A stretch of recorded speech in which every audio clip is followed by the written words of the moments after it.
நண்பர்களே, நபிகள் நாயகம் ஸல்லல்லாஹு அலைஹி வஸல்லம் அவர்கள் ஒரு அழகிய உதாரணத்தை கூறியிருக்கிறார்கள். ஒரு முஹ்மின் தேனீயைப் போல் இருப்பான்.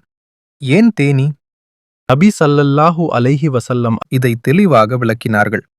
தேனீ ஒரு தோட்டத்திற்குச் செல்லும்போது அது மோசமானவற்றை தேர்ந்தெடுக்காது. அது எவற்றை தேர்ந்தெடுக்கிறது? அந்த தோட்டத்தின் மிகச்சிறந்த பூக்களை. அதாவது, ஒரு முஹ்மின் எங்கு சென்றாலும் நல்லதை மட்டுமே பார்க்கிறான். கெட்டதையும் குறைகளையும் அவன் தேடுவதில்லை. மேலும் அது பூக்களின் மீது அமரும்போது அது எதையும் கிழிக்காது, அழிக்காது, சேதப்படுத்தாது. மென்மையாக, இலகுவாக, யாருக்கும் கஷ்டம் தராமல் செயல்படும். அது போகும் இடங்களில் அழிவும் குழப்பமும் ஏற்படாது. அதுபோல ஒரு முஹ்மின் தன் செயல்பாடுகளால் யாருக்கும் எதற்கும் தீங்கு விளைவிக்க மாட்டான். மேலும் தேனீ எதைச் சேகரிக்கிறது? தேனை. அது மிகச்சிறந்த நற்குணம் கொண்டது. அழுக்கு, குப்பை, கெட்ட வாசம் எதையும் அது எடுக்காது.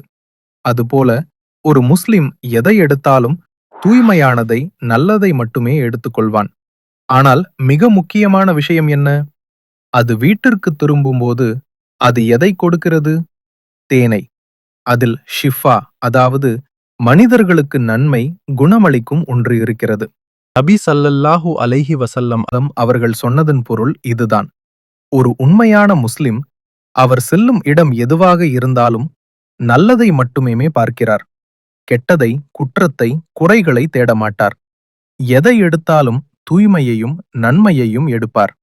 எதை வழங்கினாலும் அது மற்றவர்களுக்கு குணமளிக்கும், நன்மை தரும் தூய்மையான ஒன்றை கொடுப்பான்.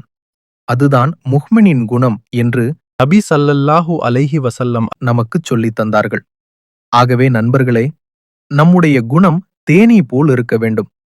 நல்லதை தேர்ந்தெடுப்பது பார்வை, தூய்மையை எடுப்பது வாழ்க்கை, நன்மையை வழங்குவது கொடை. அதுவே ஓர் உண்மையான முஸ்லிமின் அழகு.